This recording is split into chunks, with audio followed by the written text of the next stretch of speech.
ওপারে হিন্দু নিপীড়ন আর এপারে গীতা পাঠ। কলকাতার পর এবার উত্তরবঙ্গ শিলিগুড়িতে লক্ষ্যকণ্ঠে গীতা পাঠ। বাংলাদেশে লাগাতার সংখ্যালঘু সনাতনীদের উপর অত্যাচার, নিপীড়ন, আক্রমণের প্রতিবাদ। এবার লক্ষ্যকণ্ঠে গীতা পাঠ কর্মসূচি উত্তরবঙ্গের শিলিগুড়িতে।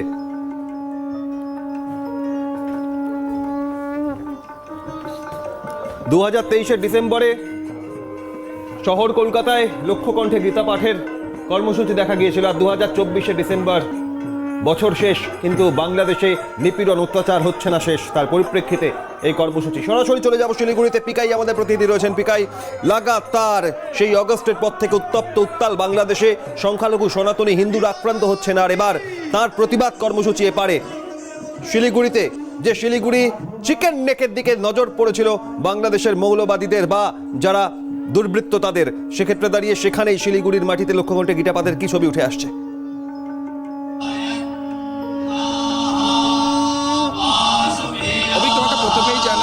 তুমি যে কথাটা জানালে একদম ঠিক। যেখানে দেখা গিয়েছে বাংলাদেশের লঘু সম্প্রদায়ের মানুষের উপর, সনাতনীদের উপরে কিন্তু অত্যাচার চালানো হচ্ছে, ঠিক সেই জায়গায় দাঁড়িয়ে এখানে গাওয়াখালীর মাঠে কিন্তু লক্ষ্যকণ্ঠে গীতা পাঠ। আমি একটু দেখানোর জন্য বলবো, সেই প্রতিবাদকে কেন্দ্র করেই সনাতনীদের পক্ষ থেকে কিন্তু যেটা দেখা যাচ্ছে যে লক্ষ্যকণ্ঠে গীতা পাঠ। বাংলাদেশের যে সনাতনীদের উপর যে আক্রমণ বা বিভিন্ন রকমভাবে অত্যাচার করা হচ্ছে, সেই কারণেই কিন্তু এই প্রতিবাদ এখানে কিন্তু দেখা যাচ্ছে।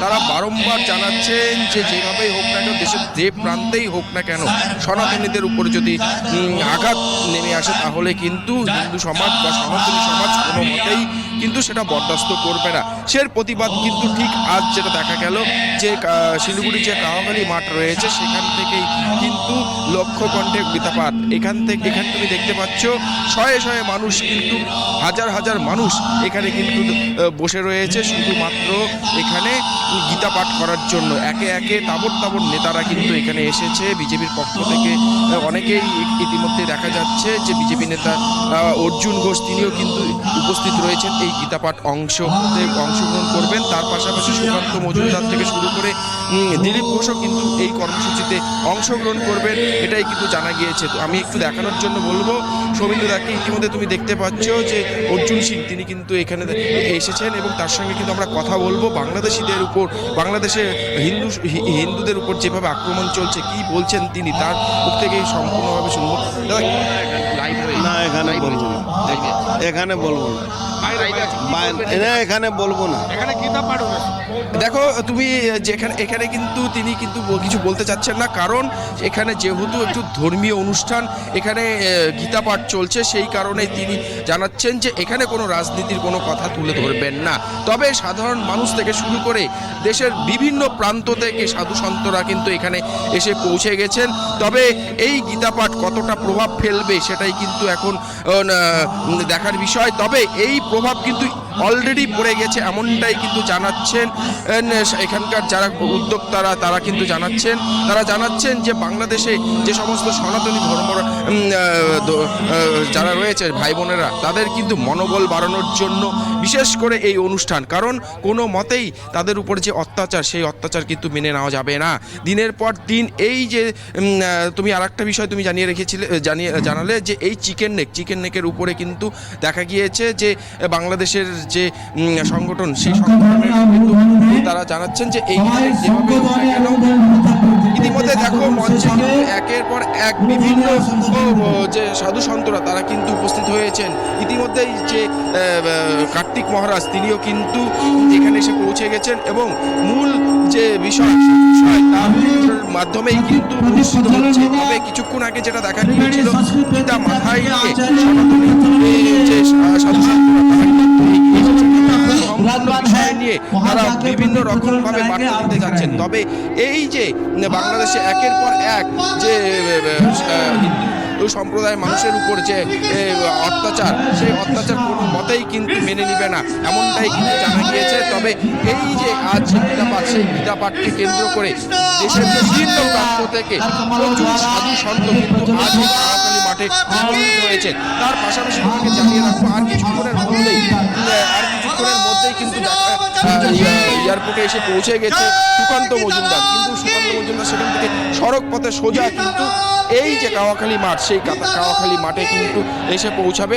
তার পাশাপাশি দিলীপ ঘোষও এই অনুষ্ঠানে যোগ দিবেন। একেবারেই আমি পিকাই এখান থেকে একবার অতীতেও লক্ষ্যকণ্ঠে গীতা পাঠের যে কর্মসূচি নেওয়া হয়েছিল তা শহর কলকাতায় ব্রিগেড প্যারেড গ্রাউন্ডে, একই সঙ্গে বাংলাদেশের মাটিতেও সেখানে গতকাল লক্ষ্যকণ্ঠে গীতা পাঠের শিলিগুড়ির আজকের কর্মসূচির আগে গতকালও বাংলাদেশে গীতা পাঠ হয়েছে। সংখ্যালঘুরা আক্রান্ত, নিপীড়িত, শোষিত, তাদের উপর অত্যাচার চলছে, তার প্রতিবাদে হিন্দুরা বাংলাদেশে গীতা পাঠের কর্মসূচি নেন এবং এর আগে ব্রিগেড প্যারেড গ্রাউন্ডে লক্ষ্যকণ্ঠে গীতা পাঠের ছবি আপনারা দেখছেন। আর আজ শিলিগুড়িতে একইভাবে সংখ্যালঘুদের, সনাতনীদের উপর আক্রমণ, অত্যাচার, নিপীড়ন, হিন্দুরা লাগাতার অত্যাচারের শিকার, তার পরিপ্রেক্ষিতেই এই লক্ষ্যকণ্ঠে গীতা পাঠ।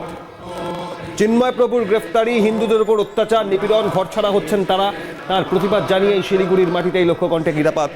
একেবারে পিকাই এখান থেকে এই গীতা পাঠের মাধ্যমে হিন্দুদের ওপর আক্রমণের প্রতিবাদে সনাতনীরা সোচ্চার হচ্ছেন।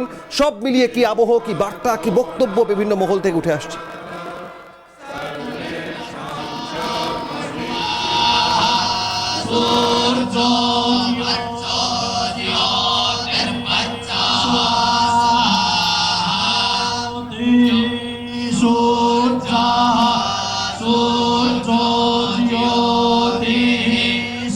চলে যাচ্ছে পিকাই।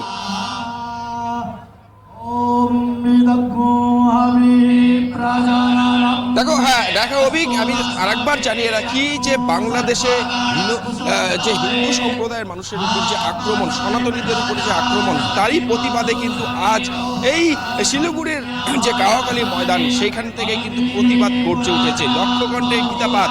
আমি একবার দেখানোর জন্য বলবো, এখানে যারা রয়েছে তাদের সঙ্গে কথা বলবো, তারা কি বলছে। সরাসরি একজন রয়েছে, তার সঙ্গে কথা বলার চেষ্টা করবো যে বাংলাদেশে যে ঘটনা ঘটছে সেই ঘটনাকে কিভাবে তারা দেখছেন। কি বলবেন, বাংলাদেশে যে ঘটনা ঘটছে, বাংলাদেশে যেভাবে ঘটনাগুলি ঘটছে কিভাবে দেখবেন বিষয়টি? আজকে তারই প্রতিবাদ এখানে লক্ষ্যকণ্ঠে গীতা পাঠ। বাংলাদেশে যে ঘটনাটা ঘটছে সেটি নির্দিষ্ট কোনো ধর্মীয় সংস্থা বা নির্দিষ্ট কোনো রাষ্ট্রের সমস্যা নয়, সেটা আন্তর্জাতিক মানবতার একটি সমস্যা। এবং সেই মানবতার সমস্যা থেকে শুধুমাত্র ভারতবর্ষ নয়, বিশ্বের প্রতিটি দেশের নির্দিষ্ট ভূমিকা আছে এবং ভারতবর্ষ সহ বিশ্বের বিভিন্ন রাষ্ট্রকে এই বাংলাদেশের অমানবিক ঘটনার প্রতিবাদ করতে আমি আহ্বান জানাচ্ছি। এখানে যারা রয়েছে তাদের সঙ্গে আরো বেশ কয়েকজন রয়েছে, তাদের সঙ্গে কিন্তু কথা বলবো। এখানে আরো একজন রয়েছে, কি বলবেন দাদা, এই যে লক্ষ্যকণ্ঠে গীতা পাঠ, কি বলবেন?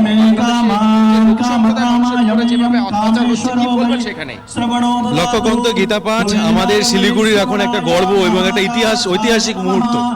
এর আগে আমাদের কলকাতায় হয়েছে এবং আমরা শিলিগুড়িবাসী হিসেবে খুব গর্বিত যে শিলিগুড়িও এবার করে দেখালো। এবং এখন যে একটা টার্ময়েল চলছে আমাদের বাংলাদেশে হিন্দুদের উপরে, যে একটা অত্যাচার চলছে, তো সেই কোথাও না কোথাও আমরাও এখান থেকে আমাদের মতো করে আমরা কিন্তু এই আওয়াজটা উঠাচ্ছি আমাদের গীতা পাঠের মাধ্যমে।